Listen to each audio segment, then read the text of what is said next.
లో ఏమీ లేదు.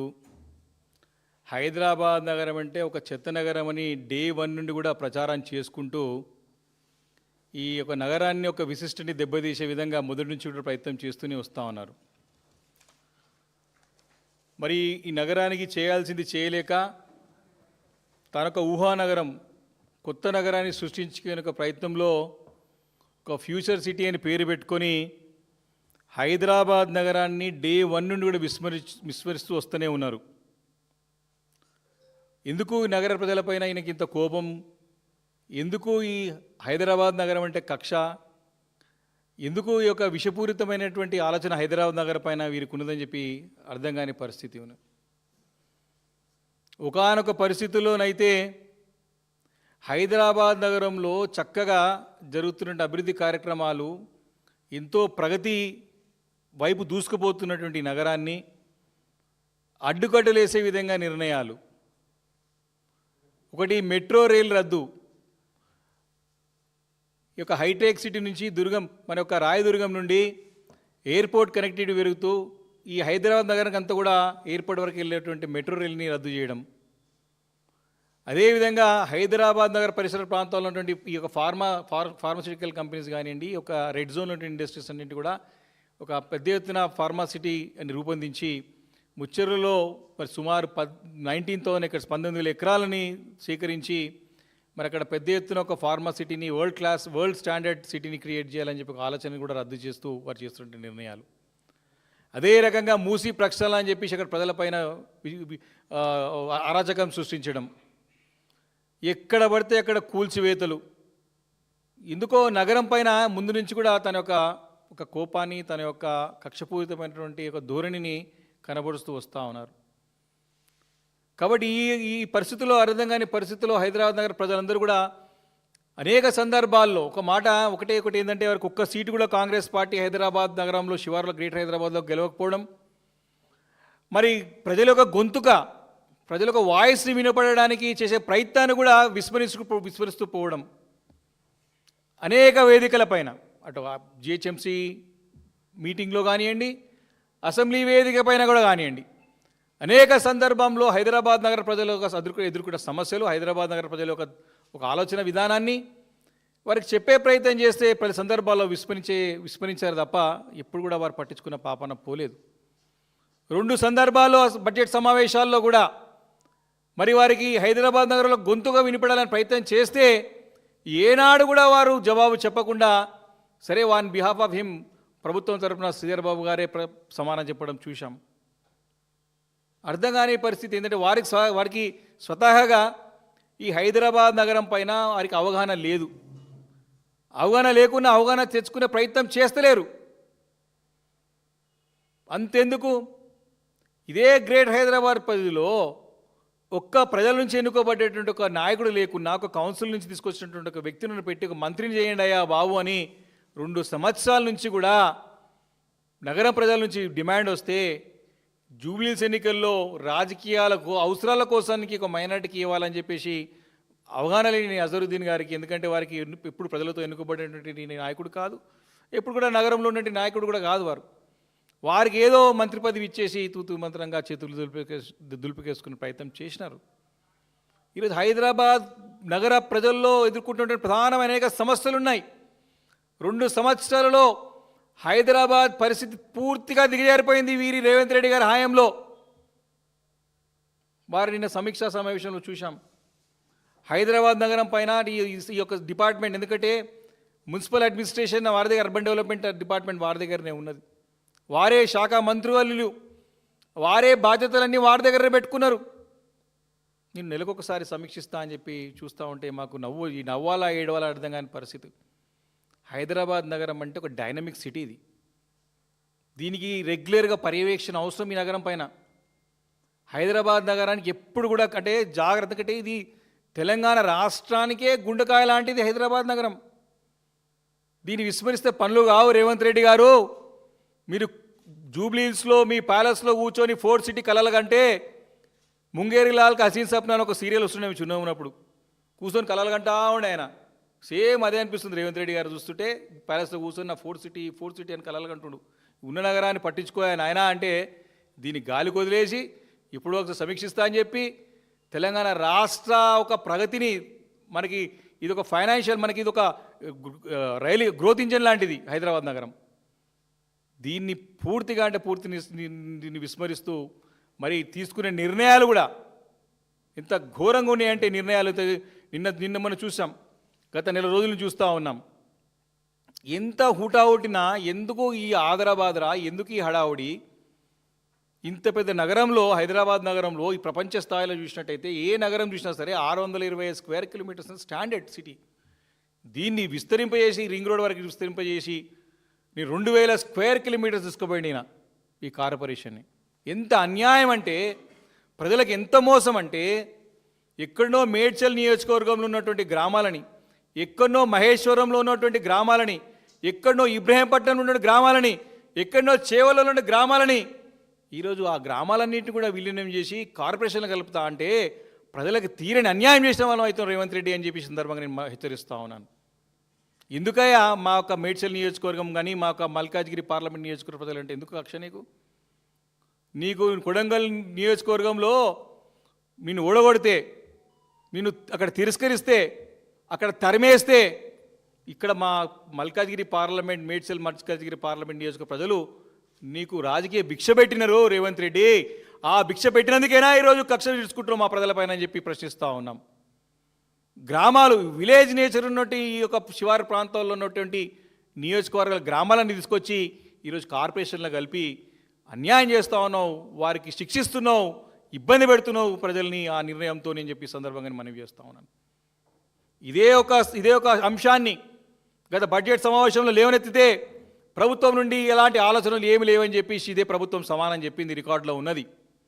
ఎందుకు అట్లా మీకు ఎందుకు బాహటంగా చెప్పేది ఉండే, ఎస్ మేము నిర్ణయం తీసుకోబోతున్నాం, గ్రేటర్ హైదరాబాద్ని విస్తరిస్తాం అని ఎందుకు చెప్పలే? ఆ రోజు సంవత్సరం కూడా కాలే, అప్పుడేమో లేదు ఇప్పుడేమో ఉన్నది. ఎందుకు ఈ బ్యాక్ డోర్ గవర్నెన్స్? ఎందుకు మీకు ఈ నిర్ణయాలన్నీ కూడా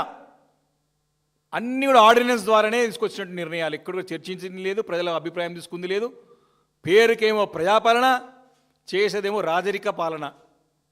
పేరుకే ప్రజాపాలన, అంతా కూడా రాజరికము, నిరంకుశము, నియంతృత్వ పోకడలు, ఇవే అంతా కూడా ముఖ్యమంత్రి గారి స్పష్టంగా కనపడుతున్నాయి. అవి ఒకసారి చూసినట్టయితే నవంబర్ 21 తారీఖున ఈ యొక్క 27 మున్సిపాలిటీలు ఏవైతున్నాయో శివారు ప్రాంతంలో ఉన్నటువంటి 27 మున్సిపాలిటీలను తీసుకొచ్చి 21st నోటిఫికేషన్ వేస్తాడు.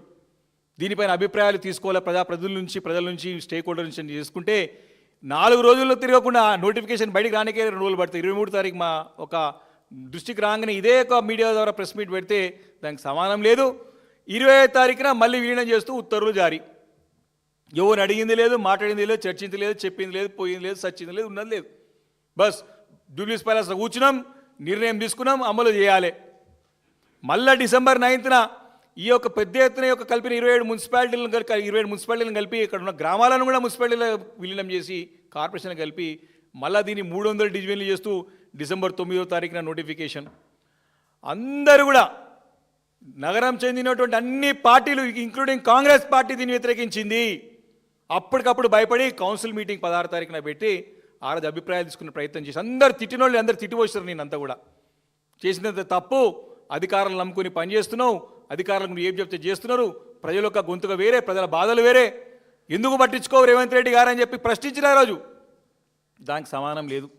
మళ్ళీ దానికి 300 ఫైనల్ నోటిఫికేషన్ డిసెంబర్ 20 తారీఖున వచ్చేస్తుంది. నెల లోపటి ఇవన్నీ కూడా మళ్ళీ కొత్తది వచ్చింది, మళ్ళీ ముచ్చట. మళ్ళీ దీన్ని 3 కార్పొరేషన్లు చేస్తా అంటున్నాడు. అది తెలుస్తలేదు, పేపర్లో వస్తుంది తెలుస్తలేదు. అది కూడా అనుకున్న పేపర్లో వస్తున్నాయి. అవి కూడా ఏ మంత్రికి తెలియదు, ఏ ప్రభుత్వం అధికారికి తెలియదు, ఏ కాంగ్రెస్ పార్టీ నాయకుడు తెలియదు. మేయర్ అడిగినాం, ఏమమ్మా మరి నీకని తెలియదు అంటే నాకు కూడా తెలియదు అని చెప్పేసి అఫీషియల్ రికార్డులో చెప్పింది. నాకు కూడా తెలియదు 300 డివిజన్లు కార్పొరేటర్ చేస్తున్నట్టు ఇవన్నీ కలిపినట్టు నాకు కూడా తెలియదు అని చెప్పినది. సిగ్గుచేటు. పేరుకు ప్రజాపాలన, చేసేదంతా నియంతృత్వ పాలన, నియంతృత్వ నిర్ణయాలు రేవంత్ రెడ్డి గారివి స్పష్టంగా కనపడుతుంది. నియంతృత్వ ధోరణి, వారి యొక్క నిర్ణయాలు, వారు చేసుకున్నటువంటి పనుల ద్వారా స్పష్టంగా అర్థమవుతోంది. తప్పకుండా నగర ప్రజలకు ఆగ్రహానికి గురిగా తప్పదు రేవంత్ రెడ్డి గారు, కాంగ్రెస్ ప్రభుత్వం హెచ్చరిస్తూ ఉన్నాను. ఎంత అన్యాయం అంటే, మరి తీసుకొచ్చిన తర్వాత ఈరోజు 3 కమిషన్లు చేస్తామని చెప్పేసి కూడా ఎంత అంటే నిన్న సమీక్షలో వాళ్ళు ఏం చెప్పారు? నిన్న నగరము పూర్తిగా చెత్తబడిపోయింది, నగరంలో అసలు ఏం లేదు 2 సంవత్సరాల నుంచి కూడా అని చెప్పి సిగ్గుచేటు ముఖ్యమంత్రి గారు తన యొక్క ప్రసంగంలో చెప్పుకుంటూ, నేను నెలకు ఒకసారి సమీక్షిస్తాను చెప్పుకుంటూ చెప్పింది. ఏం కాలే నగరం అంటే. అసలు గడిచిన 10 సంవత్సరాల్లో కేసీఆర్ గారి నాయకత్వంలో కేటీఆర్ గారు పురపాలక శాఖ మంత్రిగా ఉండే మా నాయకుడు ఎన్ని అవార్డులు అందుకుందండి? జాతీయంగా అంతర్జాతీయంగా సుమారు దగ్గర 55 అవార్డులు అందుకున్నది. 1 కాదు 2 కాదు, ఆ 55 అవార్డులు పెద్ద ఎత్తున జాతీయంగా అంతర్జాతీయంగా ఎన్నో అవార్డులు అందుకున్నటువంటి ఘనత మా నాయకత్వానికి, మా ఒక పార్టీకి ఉన్నది, మా నాయకుల ఆధ్వర్యంలో. ఈ 30 దాదాపు జాతీయంగా అంతర్జాతీయంగా 30 అవార్డులు అందుకున్నది హైదరాబాద్ నగరం. వరల్డ్ గ్రీన్ సిటీ అవార్డు అందుకుంది. ప్రపంచ స్థాయిలో కేసీఆర్ గారి నాయకత్వంలో హైదరాబాద్ నగరం వరల్డ్ గ్రీన్ సిటీగా అవార్డు అందుకుంది 2022లో. అదేవిధంగా Swachh Survekshan awards Hyderabad GHMC number of awards అందుకున్నది.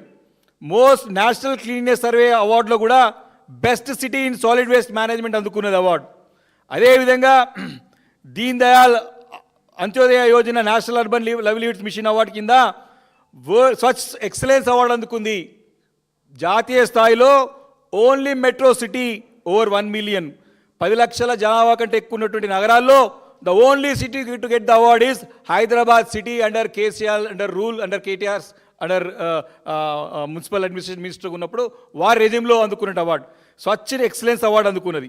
అలా గార్బేజ్ ఫ్రీ సిటీ రేటింగ్స్లో కూడా మరి 2020, 21, 22, 23ల మంచి అవార్డులు అందుకున్నది. ఇలా ఎన్నో అవార్డులు జాతీయంగా అంతర్జాతీయంగా లిస్ట్ ఉన్నది. కావాలంటే అసెంబ్లీలో చర్చ పెట్టండి, ఖచ్చితంగా అన్ని అవార్డ్స్ ఎన్ని వచ్చింది, ఎంత క్లీన్ సిటీగా మా హైదరాబాద్ నగరం ఉన్నది, మా హాయంలో చెప్పడానికి రెడీగా ఉన్నాం. నువ్వేమో అసలు సోయి తప్పి హైదరాబాద్ నగరంలో చెత్త నిర్వహణలో చేయలేకపోతున్నాము, హైదరాబాద్ నగరంలో రోజుకి చెత్త పేరుకుపోతున్నది. సిగ్గుండాల మాట్లాడుతానికి. ఒక ఎన్నికల ప్రచారంలో చెత్త నగరం అని చెప్తాడు. చెత్త ముఖ్యమంత్రి కాకపోతే చెత్త నగరం కనపడుతుంది కదా. నువ్వు మంచి ముఖ్యమంత్రి, నీ మంచి ఆలోచనలు ఉంటే, మంచి చేయాలని ఆలోచన ఉంటే హైదరాబాద్ నగరం నెక్స్ట్ లెవెల్ తీసుకుపోవచ్చు. మీరు చక్కగా హైదరాబాద్ నగరాన్ని రూపుదిస్తే ఈరోజు హైదరాబాద్ అడ్డమైన తీసుకొచ్చి నీ అనుకూలమైనకేమో నోటీసులు ఇస్తావు, లేని వాళ్ళకి కూలగొడతావు. చిన్నదేదో కోట్ల కేసు నుండి ప్రొటెక్ట్ కాకపోతే తీసుకొచ్చి ఫెన్సింగ్ వేసి దీన్ని కాపాడమని చెప్పి వాళ్ళు ప్రచారం చేసుకున్నబట్టే. అరే ఇది ఎక్కడ పరిచయం? ఇంతకుముందు ఎవడు ఆఫీసర్ లేనట్టు, ఇంతకుముందు సిటీ ప్లానర్ లేనట్టు, టౌన్ ప్లానింగ్ సెక్షన్ లేనట్టు, ఈయనని హైదరాబాద్ వచ్చి పనిచేస్తున్నట్టు, ఈ యొక్క స్వతంత్రం వచ్చిన 75 సంవత్సరాలలో ఎవడు పని చేయలేనట్టు, ఏదో మా దగ్గర వచ్చి 2 ఎకరాలకి 3 ఎకరాలకి ఫెన్సింగ్ వేసి వేల కోట్ల రూపాయలు, ఏది 307 సరే నెంబర్లో మా ఒక ఇష్యూ నడుస్తుంది అక్కడ గాజు రామారంలో, దానికి ఫెన్సింగ్ వేసి 5 ఎకరాల గుడిసెలు కొని తీసి ఫెన్సింగ్ వేసి 30,000 కోట్లు 8,000 కోట్లు అని చెప్పేసి ప్రకటించారు. అరే సిగ్గుచేటు దిగజారుడు తన మీ మారే ప్రశ్నించడం ఏదే ఏం మాట్లాడతారు మీరు అని చెప్పేసి. అంటే పెద్ద భూములు ముచ్చి పెడతారు, ఇక్కడ ఎవరైతే పేదల దగ్గర ఉందో ఏదో కబ్జాలు ఉందో కోర్టు కేసును తీసుకొచ్చి ఫెన్సింగ్ చేసి మేము జాగ్రత్తగా కాపాడినామని చెప్పేసి ప్రొటెక్షన్ చేస్తూ ఉన్నారు. ఇది ఈరోజు రాష్ట్రంలో పరిపాలన. ఇంకా దిగజారి ఈ రాష్ట్రంలో ఎట్లా అనిపిస్తుందంటే, ఈ యొక్క మంచి హైదరాబాద్ నగరంలో చక్కటి లాండ్ ఆర్డర్ నడుస్తూ ఉంటే ట్రై పోలీస్ కమిషనరేట్ తీసుకొస్తున్నారు. మళ్ళీ ఇప్పుడు ఏందో అర్థమైతే ఇక్కడ పోయి సౌత్ జోన్ తీసుకుపోయి నార్త్ కలుపుతారంట, నార్త్ తీసుకొచ్చి వెస్ట్ కలుపుతారంట, వెస్ట్ ఈస్ట్ కలుపుతారంట. పిచ్చోన్ చేతిలో రాయిసినట్టు అయిందా మా హైదరాబాద్ నగర ప్రజలకైతే. ఊళ్ళలో ఏం చేస్తున్నామో దేవుడి గారు కానీ హైదరాబాద్ నగరం అంతా కూడా అస్తవ్యస్తం, అయోమయం, ఆగం అంతా ఘోరంగా చేసి పడేస్తున్న హైదరాబాద్ నగర పరిస్థితి అంతా కూడా ఈ సందర్భంగా మనం చేస్తా ఉన్నాం. కాబట్టి మేము ఒకటే, ఈ బ్యాక్డోర్ గవర్నెన్స్ ఎందుకు నీకు? ఎందుకు ఈ దొంగదారిన దొడ్డిదారిన చేస్తావు? అసెంబ్లీలో ఎందుకు చర్చ పెట్టవు? ఎందుకు అభిప్రాయాలు తీసుకోవు? అన్ని పార్టీలు ఎందుకు పిలువవు? అరే మీ పార్టీ ఎమ్మెల్యేనే, మీ పార్టీ ఎంపీలను అడుగు, మీ పార్టీ కార్పొరేటర్లను అడుగా, మమ్మల్ని అడుగుకున్నా చెప్తారు నీకు. నిర్ణయం తీసుకొని రుద్దడం కాదు. హైదరాబాద్ నగర ప్రజలకి శిక్షిస్తున్నాడు ఈయన. ఘోరంగా మరి ఇబ్బందులు ఎదుర్కోబోతూ ఉన్నాం. నగర ప్రజలందరూ కూడా దీన్ని తీవ్రంగా నువ్వు తీసుకునే ప్రతి నిర్ణయాన్ని వ్యతిరేకిస్తూ ఉన్నారు. ఎందుకయ్యా ఈ హడావడి అంటే, మరి రేపు పొద్దున ఫస్ట్ నుంచి సెన్సస్ స్టార్ట్ అవుతుంది కదా, దానికి దీనికి ఏం సంబంధం? ఉంటే ఇదే బాడీ కంటిన్యూ అవుతుంది, మొత్తం పూర్తి అయినాకనే చేసు ఇదే బాడీని కంటిన్యూ చేయి. కాబట్టి ఇవన్నీ నిర్ణయాలు తప్పుడు నిర్ణయాలు, అనాలోచితంగా అవహనరాత్యంగా తీసుకునే నిర్ణయాలు. వారికి అనుభవం లేదు. ముఖ్యమంత్రి రేవంత్ రెడ్డి గారికి చెప్పే నాయకుడు కూడా చెప్పేటోడు రెడీ ఉన్నాడు కానీ ఇంటానికి సిద్ధంగా లేడు. ఇది ఈరోజు ముఖ్యమంత్రి గారి ధోరణి. నేను తప్పకుండా రేపు రాబోయే అసెంబ్లీలో ఎండగడతాం. హైదరాబాద్ నగరానికి ఈ తీసుకునే నిర్ణయం అంతా కూడా శిక్షగా, అంటే ఖచ్చితంగా భవిష్యత్తులో శిక్ష పడేలాగా ఉంది తప్ప ఇది ప్రజలకి మేలు కల్పించడం కాదు. నగర ప్రగతిని పూర్తిగా 2 సంవత్సరాలలో మరి దిగజార్చినాడు. అభివృద్ధి కుండిపడిపోయింది. అభివృద్ధి లేదు, ప్రగతి లేదు, ఏం లేదు. కేవలం దీనికి ఆదాయ వనరులుగా ఎందుకు పెంచుతురా అంటే ముఖ్యమంత్రి స్టేట్మెంట్ కనపడేది. ఆదాయం పెరుగుతుంది అంటే ఆదాయం పండుకొని దండుకుంటాం. మళ్ళీ ఇది ఒక పెద్ద ఆదాయం పెరగగానే దీన్ని మళ్ళీ లోన్లు పెట్టాలి, పైసలు తీసుకోవాలి, ఢిల్లీకి ముఠ వేయాలి. ఇప్పటికి 60-70 సార్లు పోయింది ఢిల్లీకి. వీడు తీసుకో పెట్టిందే ఎక్కువ ఉంది, అడిగలు వచ్చింది ₹1 లేదు, చెప్పింది లేదు ఇప్పటివరకు కూడా. ఢిల్లీకి 60 సార్లు పోయింది. పోతా ఉండి ఎవరిని కలుస్తున్న అర్థమైతే లేదు, వీడు పైసలు తీసుకో పెడుతున్న అర్థమైతే లేదు, అడిగి తెస్తున్న అర్థమైతే లేదు. నాకు ఏమొద్దు, ఎకానమీ ఫ్లైట్లో పోతా, నేను బిజినెస్ క్లాస్లో పోనని చెప్పి స్పెషల్ ఫ్లైట్లు వేసుకొని తిరుగుతా మెల్ల మంచిగా. ఒక్క మాట వెళ్ళడం లేదు. అన్నీ కూడా నువ్వు అధికారంలోకి వచ్చిందే అబద్ధాల బునాదులపైన, దొడ్డిదారిన, నువ్వు అన్నీ కూడా దొంగ హామీలు ఇచ్చి వచ్చినావు. వచ్చినాకైనా మంచిగా ఉండాలి కదా. నాకు ట్రాఫిక్ పోలీసులు ఆపనే అవ్వదు, హైదరాబాద్ దగ్గర పోతా అని చెప్పినావు. జూబ్లీస్ ఉంటే మొత్తం సిటీని చూసుకుంటే బంజారాల్స్కి వెళ్ళి ఖైరతాబాద్ వరకు ట్రాఫిక్ జామ్ అయిన దిక్కెళ్ళి ఎందుకు చెప్పాలి, ఎందుకు అభాస్కాలు కావాలి? కాబట్టి ఇది ముఖ్యమంత్రి గారి తీరు. చెప్పేది ఒకటి ఉంటుంది, చేసేది ఒకటి ఉంటుంది. హైదరాబాద్ విషయానికి వచ్చేసరికి మాత్రం చాలా అంటే చాలా తీవ్ర ఘోరమైనటువంటి పరిస్థితులు భవిష్యత్తులో రాబోతున్నాయి వీరి యొక్క తప్పుడు నిర్ణయాల వల్ల. దీన్ని తప్పకుండా బాధ్యత గల ప్రతిపక్ష పార్టీగా అసెంబ్లీలో నిలదీస్తాం. ఈ నిర్ణయాలను కూడా వెనక్కి తీసుకునే వారు కూడా బీఆర్ఎస్ పార్టీ పోరాటం చేస్తుందని చెప్పేసి కూడా ఈ సందర్భంగా ప్రభుత్వాన్ని హెచ్చరిస్తూ ఉన్నాం. ప్రెస్ మిత్రులందరికీ నమస్కారాలు. ఇప్పటివరకు మా సీనియర్ శాసనసభ్యుడు వివేక్ గారు చెప్పినట్టు చాలా ప్రజా సమస్యలు ఉన్నాయి. తెలంగాణ గుండెకాయలైనటువంటి హైదరాబాద్లోనే ఇన్ని సమస్యలు ఉన్నాయి. ప్రజా సమస్యలు కూడా చెప్పలేని సమస్యలు ఉన్నాయి. స్పీకర్ గారిని, అదేవిధంగా అసెంబ్లీ వ్యవహారాల శాఖ మంత్రి గారైనటువంటి శ్రీధర్ బాబు గారిని ఒక నూతనంగా ఎన్నికైన శాసనసభ్యుడిగా, అదేవిధంగా బీఆర్ఎస్ పార్టీ వైపు నుంచి కూడా మీకు చిన్న విన్నపం. మొన్ననే స్పీకర్ గారు కూడా ఇంగ్లాండ్ పార్లమెంట్ కూడా పోయొచ్చినారు. ఇంగ్లాండ్ పార్లమెంటు దగ్గర సంవత్సరంలో 165 రోజులు పార్లమెంట్ ఉంటుంది. 165 నుంచి 170 రోజులు పార్లమెంట్ నడుస్తుంది దగ్గర. మన తెలంగాణ అసెంబ్లీ సెషన్ ఏమో ఇప్పటివరకు 16 రోజులు నడిచింది. ప్రజా సమస్యలేమో చెప్పలేని సమస్యలు ఉన్నాయి.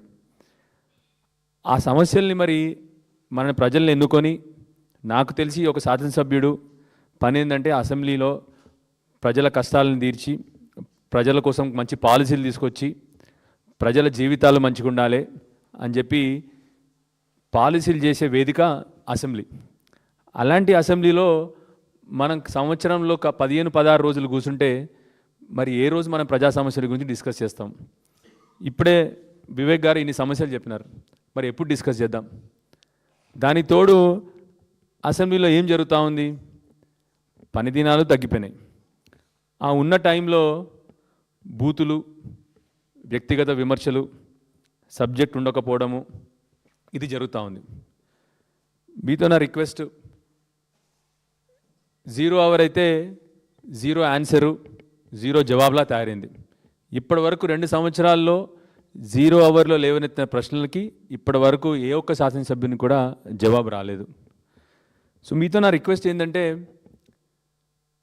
అసెంబ్లీలో ఈసారన్నా ఎక్కువ రోజులు అసెంబ్లీ సెషన్ పెట్టాలని స్పీకర్ గారిని, అదే విధంగా శ్రీధర్ బాబు గారిని కూడా రిక్వెస్ట్ చేస్తూ ఉన్నాను.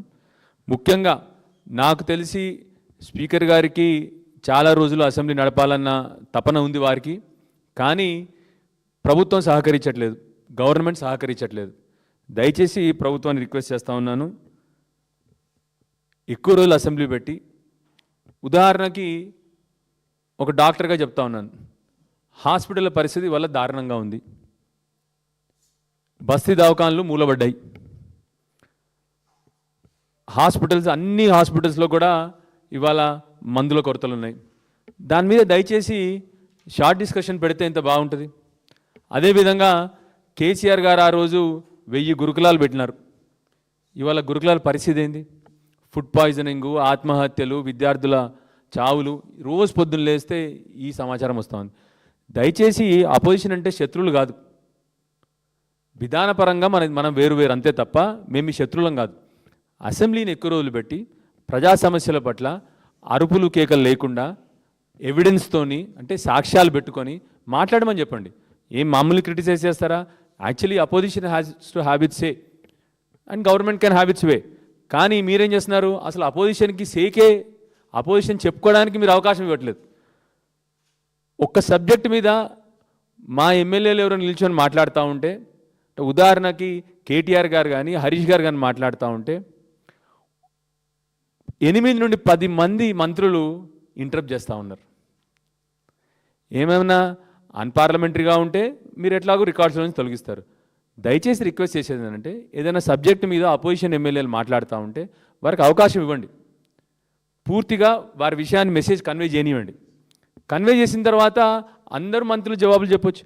ఒక్క అపోజిషన్ ఎమ్మెల్యే మాట్లాడుతుంటే 10 మంది ఇంటరప్ట్ చేస్తే ఇదేం అసెంబ్లీ పద్ధతి? ఇప్పటికి కూడా మీరు మన పార్లమెంట్లో చూడండి, ఎవరైనా పార్లమెంటేరియన్కి తనకిచ్చిన టైం 12 నిమిషాలు కానీ 15 నిమిషాలు కానీ టైం ఇస్తే వాళ్ళని ఎవరు కూడా ఇంటరప్ట్ చేయరు. మరి మనం ఎందుకు అసెంబ్లీలో ఆ పద్ధతి పాటించట్లేదు? ఎందుకు ఒక్కరు మాట్లాడుతూ ఉంటే ఒక ఇష్యూ మీద ఒక అపోజిషన్ ఎమ్మెల్యే మాట్లాడుతూ ఉంటే 10 మంది మంత్రులు ఇవ్వాల్సిన అవసరం ఏంటి? మీకు కాన్ఫిడెన్స్ లేదా? మనం అందరం కూడా ప్రజల గురించే కదా మాట్లాడాల్సింది, ప్రజల ఇష్యూస్ గురించి చర్చిస్తూ ఉన్నాం కదా, ఎందుకు ఇన్నిసార్లు ఇంటరప్షన్? సో దయచేసి స్పీకర్ గారిని అదేవిధంగా శ్రీధర్ బాబు గారిని కూడా రిక్వెస్ట్ చేస్తున్నాను. శ్రీధర్ బాబు గారు, మీరు కూడా సీనియర్ మోస్ట్ శాసనసభ్యులు, ప్రజాస్వామ్యబద్ధంగా అసెంబ్లీని నడిపించండి, లెవెల్ ప్లేయింగ్ ఫీల్డ్ ఉండనివ్వండి. అపోజిషన్ పని మిమ్మల్ని ప్రశ్నలు అడగడము, మీరు జవాబులు చెప్పండి. ఇంటరప్షన్ చేసి బుల్డోస్ చేసి అవకాశం ఇవ్వకుండా, ఇచ్చిన మీరు అవకాశంలో 40 నిమిషాల్లో మీరు 10 మంది లేచి 40 నిమిషాలు అయిపోయింది అనడం. సో దయచేసి మీతో రిక్వెస్ట్ చేస్తా ఉన్నాను, అసెంబ్లీ పని దినాలు పెంచండి. ఈసారి చాలా సమస్యలు ఉన్నాయి, ఇప్పుడే చెప్పినాను. విద్యార్థుల గురించి సమస్యలు ఉన్నాయి, ఆరోగ్యం గురించి సమస్యలు ఉన్నాయి, ఉద్యోగస్తుల గురించి సమస్యలు ఉన్నాయి, వ్యవసాయం గురించి సమస్యలు ఉన్నాయి, హైదరాబాద్ సిటీ గురించి సమస్యలు ఉన్నాయి. చెప్పుకుంటూ పోతే అసలు సమస్యలు లెక్కలేని సమస్యలు ఉన్నాయి. మమ్మల్ని చాలామంది ప్రజలు మా దగ్గరకు వచ్చి, సార్ మా సమస్యలు లేవనెత్తమని చెప్తా ఉన్నారు. అపోజిషన్గా అది మా బాధ్యత. సో దయచేసి రిక్వెస్ట్ చేస్తూ ఉన్నాము, అసెంబ్లీని ఎక్కువ దినాలు పెట్టండి, ప్రజాస్వామ్యబద్ధంగా పెట్టండి, అసెంబ్లీని సజావుగా సాగనివ్వండి, వ్యక్తిగత విమర్శలకు తావు లేకుండా చూడండి. మేము వ్యక్తిగత విమర్శలు చేసినా మమ్మల్ని ఆపండి, మేమే అనట్లేదు. ఎవరు కూడా వ్యక్తిగత విమర్శలు చేయకూడదు. దయచేసి అందరినీ కూడా ప్రజా సమస్యలపైన మన అందరం కూడా డిస్కస్ చేద్దాం. దానికి తగ్గట్టుగా స్పీకర్ గారిని, శ్రీధర్ బాబు గారిని అసెంబ్లీని 15 రోజులు నడిపించాలని చెప్పి రిక్వెస్ట్ చేస్తున్నాను. ఎక్కువ షార్ట్ డిస్కషన్స్ పెట్టండి, అన్ని ఇష్యూస్ మీద మనం అందరం కూడా కలిసిమెలిసి డిస్కస్ చేద్దాము. అదేవిధంగా 0 అవర్ ప్రశ్నలకి జవాబులు పెట్టి చెప్పండి. మళ్ళీ ఒకసారి రిక్వెస్ట్ చేస్తా ఉన్నాను, ఇవన్నీ కూడా అసెంబ్లీ సెషన్ ఈసారి సక్రమంగా జరిగేటట్టు స్పీకర్ గారు చూడాల్సిందిగా కోరుతా ఉన్నాను. Thank you.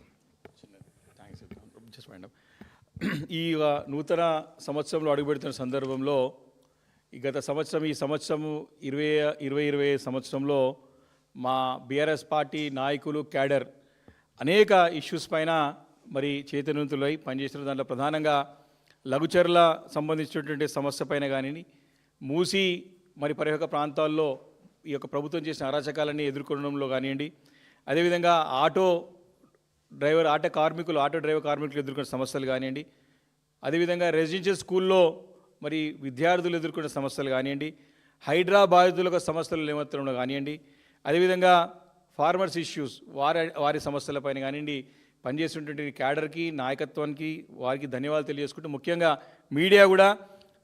మీడియా అనేక రకాలుగా కూడా ఈ యొక్క ప్రజా సమస్యలని మరి లేవనెత్తడంలో, ప్రభుత్వం కళ్ళు తెరిపించడంలో మరి బాధ్యత చేపట్టినందుకు వారు కూడా మనస్ఫూర్తిగా ధన్యవాదాలు తెలియజేస్తా ఉన్నాం. అందరూ కూడా అడ్వాన్స్ నూతన సంవత్సర శుభాకాంక్షలు. Thank you.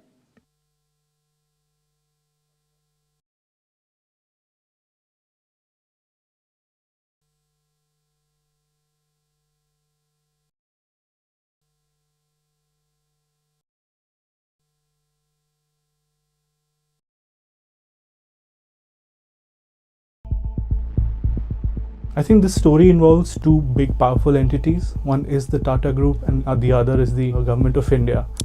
17 days before Indians voted in last year's general election, the Tata Group donated a massive 758 crore to the BJP. The timing of the donation is very interesting. It happens just 4 weeks after the Union Cabinet cleared the semiconductor units with a huge subsidy. The question that many people have is there nothing to prevent conflicts of interest or quid pro quo?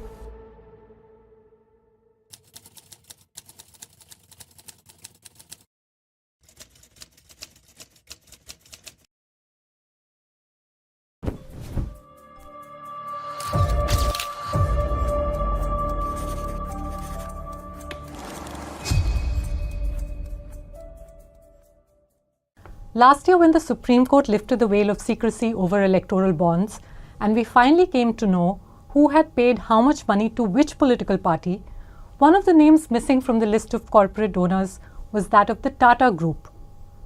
Does it mean one of India's oldest and richest corporations does not fund political parties? Not quite. It does.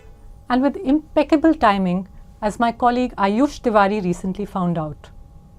Hello, I'm Supriya Sharma, an editor at Scroll, and today I have with me on True Story my colleague Ayush, who is perhaps the only reporter in Indian media who has consistently tracked the murky world of political finance, staying with the story well beyond the electoral bond revelations last year. Hi Ayush. Hi Supriya. It's great to have you here. Thanks for having me. Well, many people tuning into the show have probably already seen your story on the Tata Group's donations to the BJP. But for those who haven't, why don't you give them a quick recap? The story is that 17 days before Indians voted in last year's general election, the Tata Group donated a massive 758 crore to the BJP.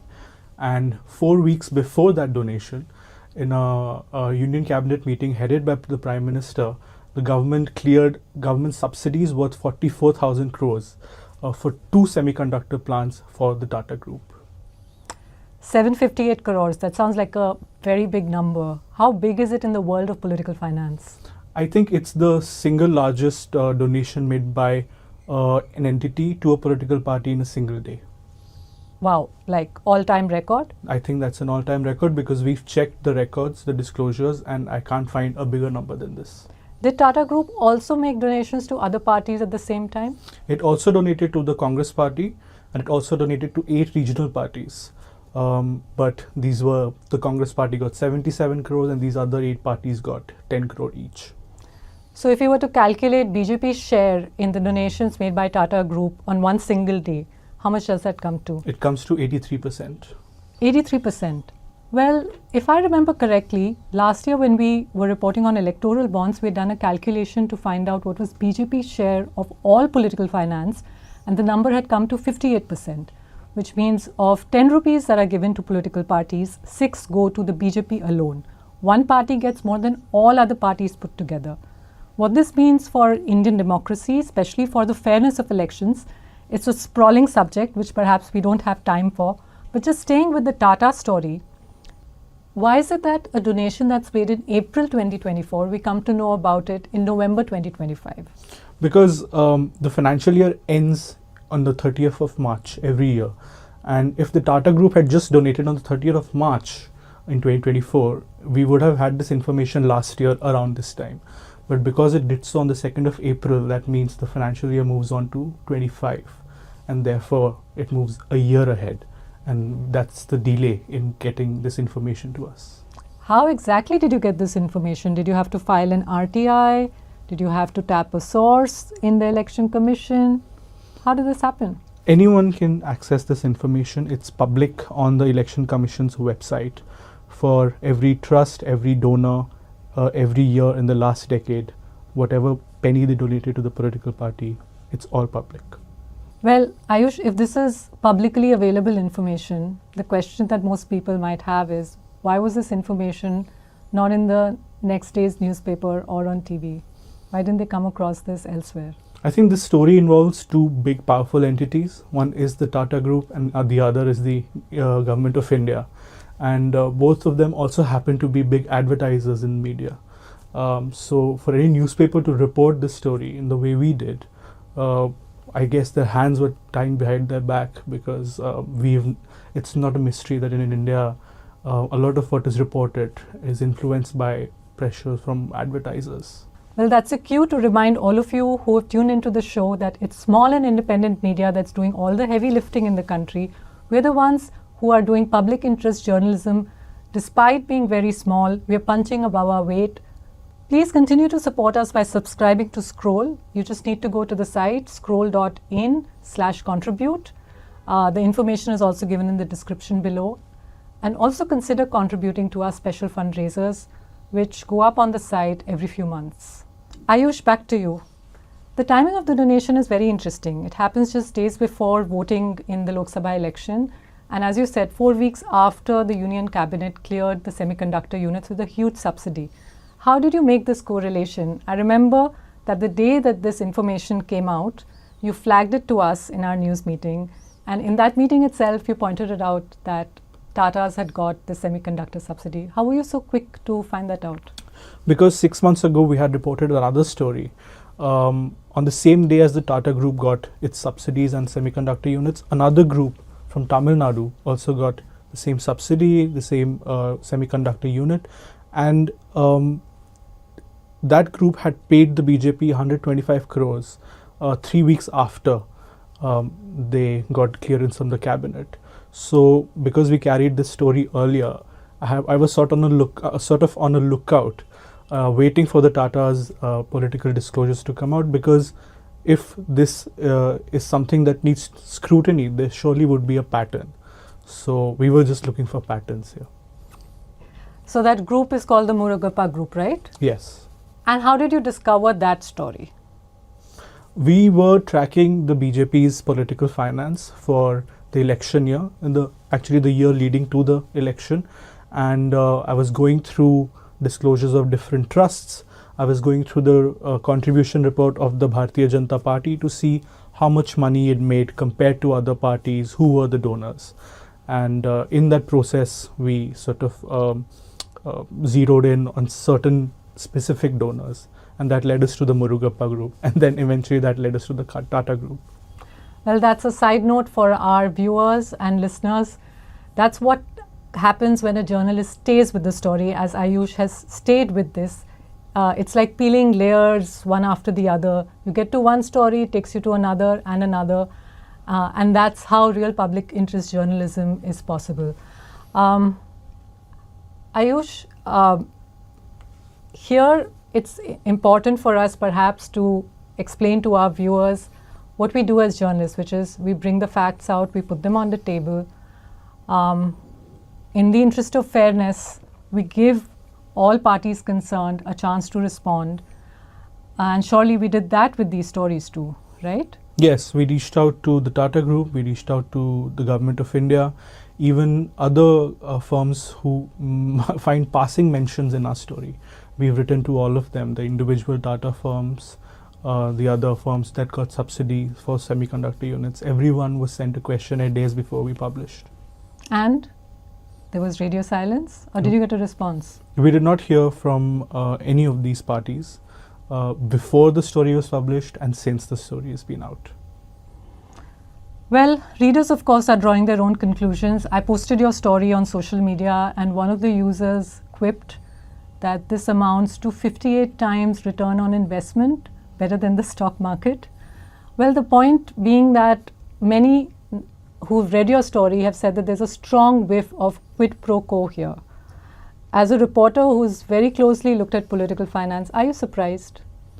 No, I'm not surprised, because when the Supreme Court struck down electoral bonds in February last year, and a lot of this whole treasure trove of data came out on the donors and the people who received the money, we had similar stories. This is when I first reported on groups like the Aditya Birla group or the DLF group donating to the BJP, and the DLF case is very interesting. Sorry, yes. Interrupting you. You should tell everyone about it. This involves the Robert Vadra case, where the Robert Vadra and the DLF group were accused in acquiring land wrongfully in Gurgaon.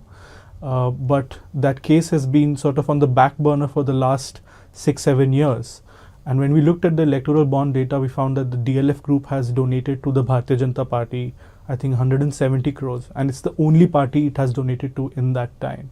The timeline of these donations and the way this case kept melting into the background was rather Yes. suspect. And well, at that time, I had reported on those land transactions that led to this investigation, this ED case eventually. This is Sonia Gandhi's son-in-law, Robert Vadra. It was a huge political hot potato for the Congress. Narendra Modi, as the prime ministerial candidate of the BJP, was going to town about this. This was, if you remember, the final days of the UPA, when the biggest talking point was corruption. And this was one of the things that was feeding into public anger against the ruling party. And this paved the way for Modi to become the prime minister of the country. And after becoming the prime minister of the country, one of the cases that his government seems to have gone completely comatose on is this one. That's and right. That's the significance of what you found about the DLF's donations to BJP. Circling back to electoral bonds, Ayush, another reaction that we have got after we published your story on the Tata Group's donations to BJP is that many are dismayed. They thought that last year's verdict, the Supreme Court holding that electoral bonds are illegal, will mean that political finance would be cleaned up. And your story fills them with disappointment because they see that that's not quite happened. But that's really a partial view of things, right? Because it was a step forward what Supreme Court did. Yeah, and electoral bonds was just one of the several ways for corporate groups to donate to political parties. It was the worst way because it was anonymous, but that does not mean that the Supreme Court struck down every way money can be donated. There are two other ways. You can still make a bank account transfer to a political party. You can also pay via electoral trust, which is what the Tata Group has done. So those two ways of donating are still very much legal.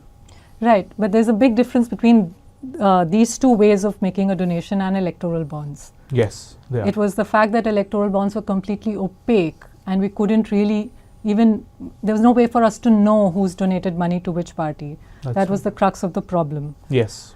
Having said that, now that we have the information on how corporates are donating money to political parties through electoral trust or direct donations, the question that many people have is there nothing to prevent conflicts of interest or quid pro quo?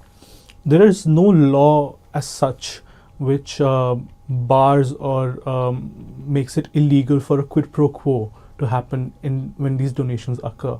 I mean, there is a Prevention of Corruption Act which bars undue advantage to a public official. But who exactly is a public official getting undue advantage in this case? I don't think we are at a point we are yet at a point where legally this could be scrutinized or an intent could be proved that this is definitely quid pro quo. That would require, I think, even more work, maybe more than journalists to the investigative agencies. Right. I mean, the fact is that political parties are essential pillars of democracy, and these are huge organizations with a lot of very serious work to do, and that work requires money, which means political parties require funding. I guess the point is, how should political parties get their funding? And globally what we see is that nearly 2/3 of the countries have a model of public funding of political parties. For instance, in Germany, a political party gets public funds proportionate to its vote share in parliament. In France, I think it's a combination of vote share and seat share. But we seem to have actually followed the American system, where it's private funding of political parties, and their ordinary citizens will never really have as much clout. They will not have the deep pockets of corporate groups. So it does seem like, for many people, it seems like a dead end, that these stories come out, nothing really changes. As someone who follows this, do you have a view on it? What do I say to that? I think no one can stop, two entities from giving money to each other. I think that's part and parcel of being a democracy. But in a way, the system can become better if you, for example, mandate it for these private companies to disclose reasons for why they donate the amount they donate to a political party. Why does Tata need to donate 758 crores 3 years after It does not give a single penny to any political party. The last time it donated was 356 crore to the BJP. So it's more than double this time. So why is that happening? If we could get a better information regime on this, perhaps that will make it a better system. And also maybe the reporting can be faster. Why do we have to wait months after a donation has been made for us to learn about it?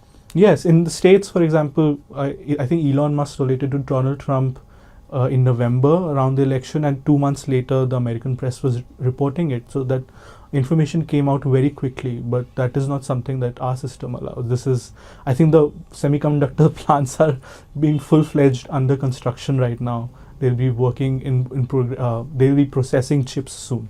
So that is definitely a problem. Right. There's a lot to unpack on political finance, and we can go on.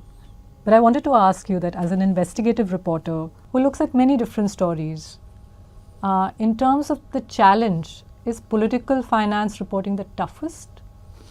It's not tough to report the story because, as I said, the data is public. It just requires good research. But that also can be a problem if your research is off the mark even by a little bit. But there is always, of course, pressure on us as journalists who are reporting on these powerful, the state and multi-billion corporate groups to be accurate and to be factual and to not say more than what is our brief. So I think we have to be much more careful when we do these stories. And that is, I think, good for any newsroom because it makes us double check everything as we do at Scroll. Right. I mean, again, to add my 2 bits here as an editor who's, again, edits a lot of the investigative work that you and others in the newsroom do, often this is very easy for us to publish because we have all documentary evidence. Unlike several other stories where we have to go to considerable lengths to be able to find all the material to corroborate, to triangulate, etc., etc. But the question really is that why aren't we seeing more stories about this? Right. I mean, you have at least a section of independent journalists on the internet who have picked our stories and made videos analyzing it, talking about it. And in a way, our stories have traveled farther and wider because of their analysis. So I suppose there are a few journalists who still do that in the independent media space, but yes, the big news channels, the big newspapers are still to take the cue. Right. Ayush, those who follow your work know that you've consistently also tracked questions about electoral fraud. You've been to the ground when there have been reports of malpractice. Last year during the Lok Sabha election, you went to constituencies in Uttar Pradesh where voters were complaining of vote suppression. They said that they were actually physically prevented from going to the polling booth to vote. And this year you used data to back up those voter testimonies in one UP bypoll, the Kundarki bypoll. So that's a theme that you've stayed with, just the way that you stayed with political finance. How are these two connected? They're connected because we say that all elections in democracy should be free and fair. So when we speak about political finance being skewed towards one political party, that shows that elections in India are increasingly not so fair. But as me and Aryan reported on the Kundarki story on voter suppression, then it also shows that elections are probably not as free either if voters are not being able to reach the booth. But at both ends of these stories is like one institution that we try and report on more and more is that's the Election Commission of India. And as we see even in the ongoing winter session, again, the whole SIR exercise is under scrutiny. So we do our best as a newsroom to keep up this public interest journalism and well, we're doing our job as the 5th pillar of democracy, even if the other pillars are now quite wobbly. That's it for now. Thank you so much for tuning in. We'd again ask you to support the work that our newsroom does, support the work of investigative reporters like Ayush. Please subscribe to Scroll if you haven't already. The information is in the description below. Thanks for watching.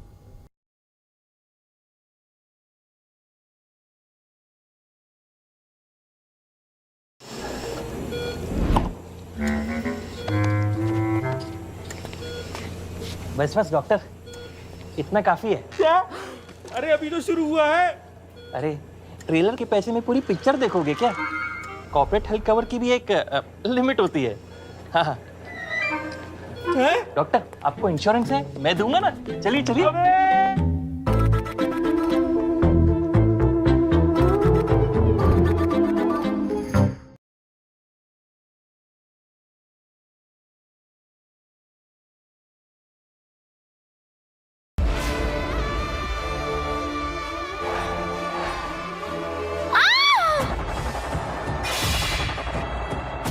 అమ్మాయిని మీరు చెప్పిన బంగ్లాకే తీసుకొచ్చాం sir. వీరు చెరలో గంగా,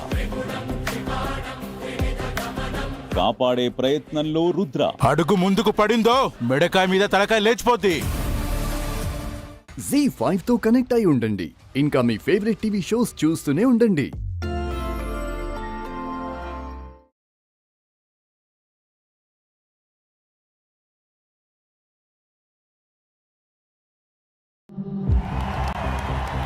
आप मानते हैं कि विदेशी बैंकों में हिंदुस्तान का काला धन है? आप मानते हैं कि देश के कुछ चोर लुटेरों ने विदेशी बैंकों में हमारा पैसा जमा किया है? आप मानते हैं कि वो रुपये वापस आने चाहिए? Ladies and gentlemen, when Modi ji became the Prime Minister of India, he promised that corruption would be eliminated from India.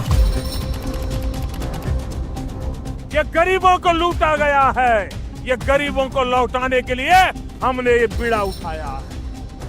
भ्रष्टाचार, काले धन के खिलाफ ये लड़ाई कभी रुकने वाली नहीं है। हम जड़ मूल से उसको उखाड़ करके रहने वाले हैं।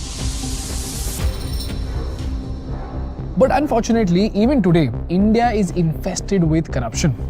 Now, whether the news channels report these corruption scandals or not, even today, from traffic police to the ministers, at every level, bribes are taken.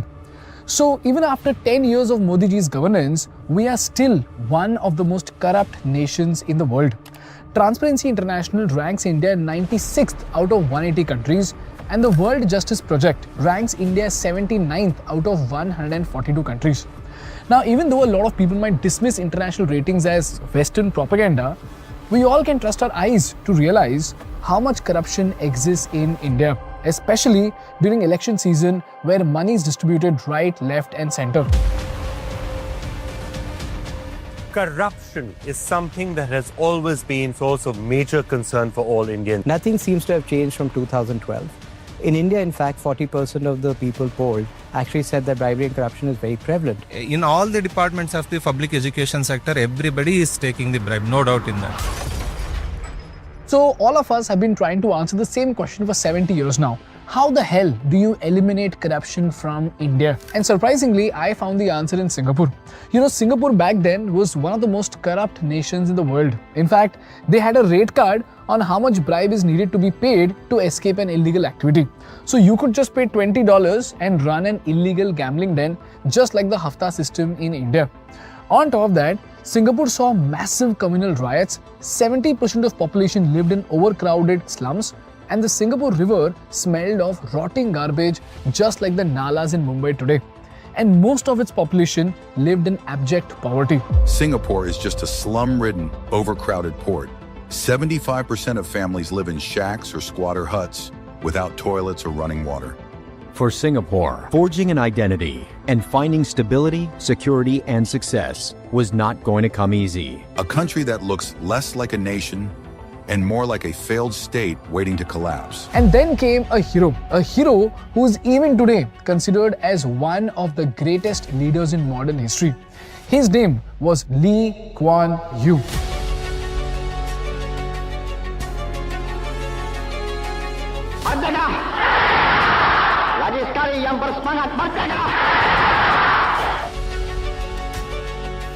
Today, this is our modern city. 10 years from now, this will be a metropolis. Never fear.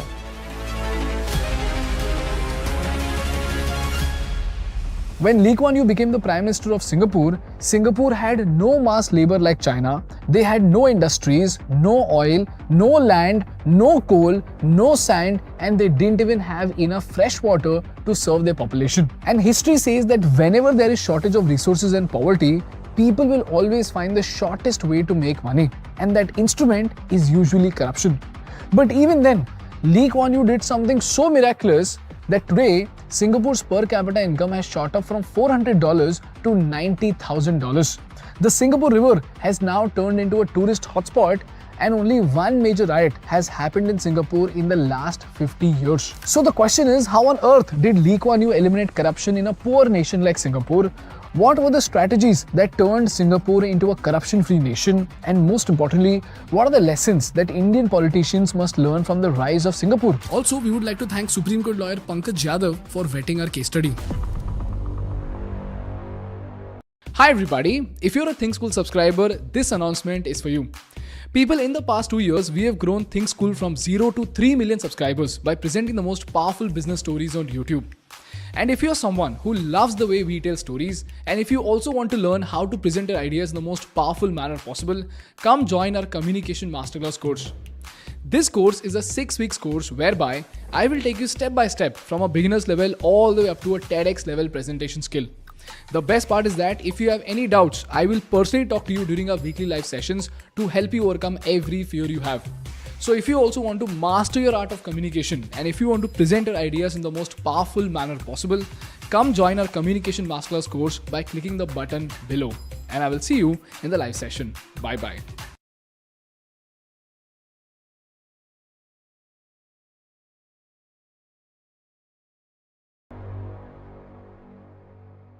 People creating this entire case study took days of research and days of non-stop razor-sharp focus. And somewhere in the middle of all that, a question hit me. In a world full of Instagram Reels and YouTube Shorts, how do you actually stay focused for hours of deep work? For most of us, the answer is simple. Coffee in the morning, maybe an energy drink later. But here's the problem. They give you energy, but they also give you jitters and sudden crashes. And the moment that crash hits you, your flow state is gone. Your focus is gone. So I started looking for something with better energy without the baggage. That's when I discovered Neuro Energy and Focus Gum and Mints. Neuro combines 40 mg of natural caffeine with 60 mg of L-theanine, and because of this, the caffeine gives you the boost, but the L-theanine neutralizes the negative effects of caffeine alone. So instead of anxiety or crashes, you get calm, sustained focus in what they call the alpha state of mind. This isn't some random startup. Neuro started in the US over a decade ago. It was featured on Shark Tank, and it is backed by people like Joe Rogan and Steve Aoki. And now it's available in India. It's vegetarian, sugar-free, low calorie, and it includes vitamin B6 and B12. So if coffee gives you jitters or energy drinks crash you, try Neuro. The link is in the description.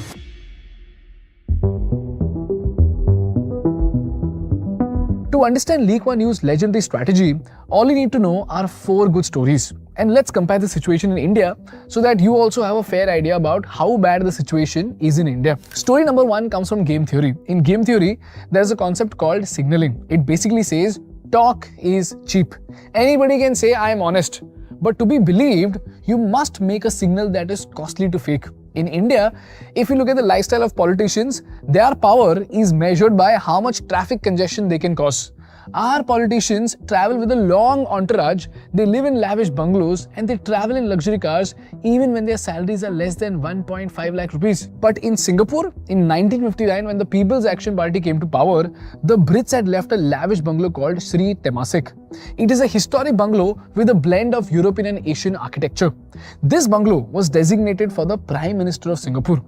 But Lee Kuan Yew refused to stay in it to symbolize the fact that he doesn't want unnecessary luxury that his own people can't have. And after that, even the other prime ministers followed the same practice, and Sri Temasek even today remains empty. That is a symbol of Singapore's sanctity. The second strategy applied is based on something called deterrence theory. It says that a law is only as good as the probability of being caught. So, if the probability is 5%, people will steal. And if it is 99%, people will not steal. In India, we have a puppet mechanism with CBI and ED. In fact, even after a decade under the current Modi government, when Arvind Kejriwal was arrested, Justice Bhuyan said that the CBI must dispel notion of being a caged parrot and it must show that it is an uncaged parrot. Now let me explain how the government can control both CBI and ED with the systems and processes that are in place. In 2018, the Prevention of Corruption Act was amended to add Section 17A. This rule says that the CBI cannot start an inquiry or register a case against a public servant like an IAS officer or a minister without prior approval from the government. Now, this law was brought with good intentions so that an honest officer is not dragged into fake corruption cases by politically backed mafias and gangsters. But this law acts as a double-edged sword. For example, if state government wants to target an opposing MLA, they simply grant permission to the CBI and the CBI starts investigating the opposition. But for the friends of the government, if the CBI receives a complaint against a minister, the government simply sits on the file. They neither say yes nor do they say no. So without that signature, the CBI is legally paralyzed. So they cannot even file an FIR. And even if you look at ED, as investigated by the Indian Express, 121 prominent politicians had been under ED probe since 2014 as of September 2022. Of them, at least 115 or 95% of them were from the opposition. And they had been booked, raided, questioned or arrested by the ED. So in short, in India, the government says, I decide who you can investigate.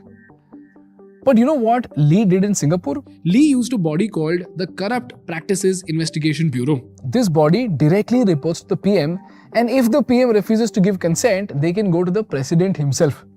This body has God-level liberties. For example, if they have a reasonable suspicion, they can arrest anyone from a street cleaner all the way to a cabinet minister on the spot without needing a judge. And then they also have another law which says, if you have wealth that is disproportionate to your known income, the law presumes that you are corrupt unless you can explain it. But in India, if you earn $5,000 a month and you bought a $3 million apartment, the politicians simply drag the case for 20 years and by the time the verdict comes out, they're already dead or it's too late. Whereas in Singapore, all of this is done usually in less than 12 months.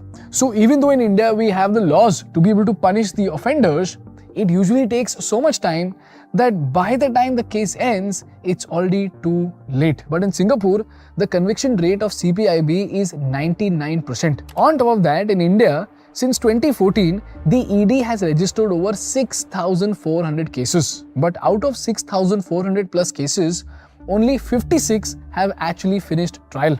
And the other 6,300 cases, as in 99% of the cases, are still stuck in pending limbo. But in Singapore, CPIB has a 98 to 99% conviction rate. So if the CPIB charges 100 people, 99 go to jail and that too within a year.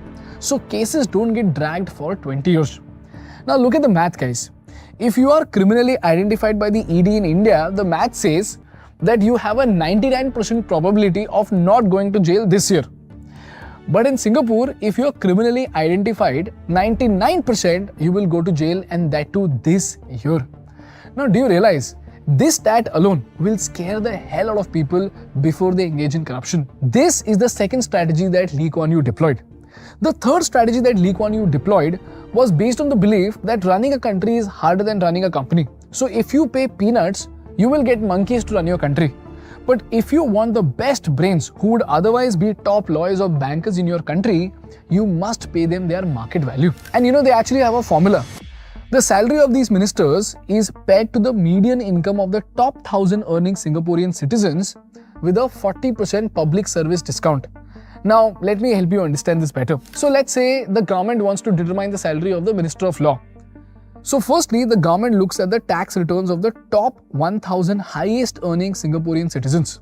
This group includes CEOs of banks, senior lawyers, surgeons and multinational directors. Let's assume the median income of this elite group is $1.83 million per year. So this data says that if the new minister stayed in the private sector, they could very easily expect to earn around $1.83 million. Here, Singapore said, we want you, but this is national service, buddy. So you cannot earn exactly what you earn in the private sector. So you must take a 40% cut. So the final paycheck is calculated as $1.83 million into 60% equal to $1.1 million. And this is actually true. An entry-level minister in Singapore earns $1.1 million or 7 crore rupees per year. In fact, the Prime Minister of Singapore is paid $2.2 million per year. And the fun fact is that the Singapore PM is the highest paid government leader in the world who actually earns 4 times more than the US President himself. Now you tell me guys, if you get paid 7 crores a year or $1 million a year, why would you take a bribe? But in India, this math is a little messed up. The unofficial cost to win an election in India could range anywhere between 10 to 50 crores. But the official salary for 5 years is about 1 to 1.2 crores. So technically, a politician spends 50 crores to get a job that pays between 1 to 1.2 crores. So if you see, it is mathematically impossible for a politician to be honest in this structure because he must recover the investment through black practices. Now one could argue that our politicians stay in bungalows that cost 20 to 30 lakh rupees a month in rent. They get free personal assistants, they get free peons, they get free drivers, 34 free business class air tickets per year with 50,000 units of free electricity.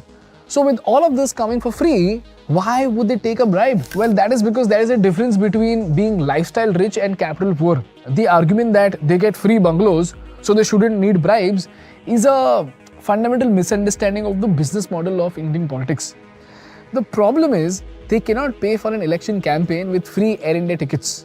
They cannot pay for their party workers with free electricity units. Because politics, after all, runs on liquid cash. To win an election, politicians have to pay for rallies, social media teams, sometimes liquor, sometimes cash for votes, and also for booth management. But the problem is that the government gives them non-transferable vouchers. It's like paying a CEO with gift coupons, but asking him to pay his own 10 crore loan in cash. So, do you realize what the problem is? He has to steal the cash to pay back the loan. Welcome to the Brain Dump Challenge. Today's contestants will race to capture as many thoughts as possible before they disappear forever. Contestant 1, you're up. So what is it? Give feedback to Brian about his Q4 all hands presentation. Budget for campaign launch should be... Time is up. You only got 1 out of 5. The rest, lost to the void. Contestant 2, you're using Whisper Flow. Same challenge, go. Feedback to Brian about his Q4 all hands presentation. Increase campaign budget to $40K. Update metrics in client's meeting deck. Team structure should add a junior marketer.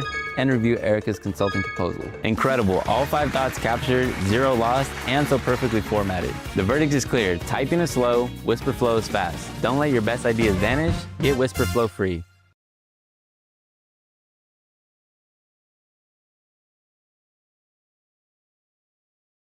We have built an insane tool that can turn your LinkedIn profile into a recruiter magnet. Here's how it works. Until now, optimizing your LinkedIn meant crazy amount of guesswork, tweaking a headline, rewriting your summary, adding skills, and so much more. But not anymore. Therefore, we created a tool to review your LinkedIn profile. Just paste your LinkedIn profile link, and in a few minutes, it'll go through every section: headline, summary, skills, keywords, and so much more. The exact areas recruiters judge first. And then it delivers your personal LinkedIn scorecard. The best part, it shows you what's working, what's costing you opportunities, and gives you actionable feedback to fix your profile. So no fluff, no generic tips, data-backed roadmap to make sure your profile becomes impossible to ignore. And with this, LinkedIn stops being just an online resume. It becomes your 24/7 opportunity engine. Click on the button below and try it.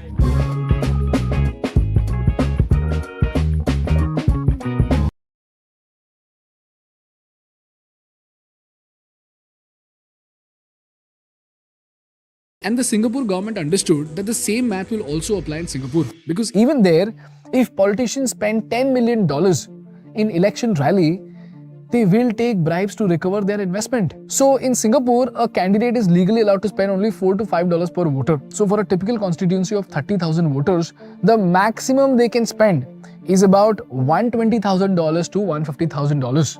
And if they spend even a single dollar beyond that, they could lose their seat, and there is no unofficial spending because the audit department counts every poster, every banner and every flyer. But in India, as we all know, even during model code of conduct, politicians keep distributing freebies out in the open. This is the difference between Singapore and India. And the result of this is very clearly evident in the growth of Singapore. Look at this. As the industry started flooding Singapore, their GDP per capita shot up by 170 times to go from $516 in 1965 to $88,000 in 2024. The slums of Singapore transformed into a world-class housing estate, and Singapore became one of the richest and perhaps the most prosperous nation on earth. And this story, ladies and gentlemen, teaches us 3 non-negotiable laws of governance. Number 1 is the price of integrity. You cannot buy loyalty with peanuts. If you pay a leader a clerk's salary, they will earn a CEO's wage through the back door. So, to stop corruption, you must pay for talent. Lesson number 2. Deterrence comes from certainty and not severity. A 1% chance of hanging scares no one. A 99% chance of a year in jail scares everyone. A law is only as strong as the probability of getting caught. And last and most importantly, it also taught us a very important lesson on the return on investment of politics. It taught us that we need to fix input to save the output. If an election ticket costs 50 crores, the winner must loot 500 crores just to break even. You cannot have an honest government born from an expensive election. As a result, we need to conduct an election that is fair and very, very accessible to the honest man. And the honest man does not have 50 crores to fight an election. These are the lessons that Singapore can teach India. And if there's anyone who thinks the model of Singapore cannot be applied to India because Singapore is too small and India is too big, I must tell you that we're not talking about applying the model of Singapore to India. We're talking about deriving the lessons from the Singapore model and applying it to India. In fact, Deng Xiaoping visited Singapore, went back to China and turned China into an economic miracle because he took the lessons from Singapore and applied it to the Chinese model. So if we can do that, I think we can become a developed nation. But if we just shut our eyes and ears and don't take these lessons, we will remain an unwise nation. And that is something that we do not desire.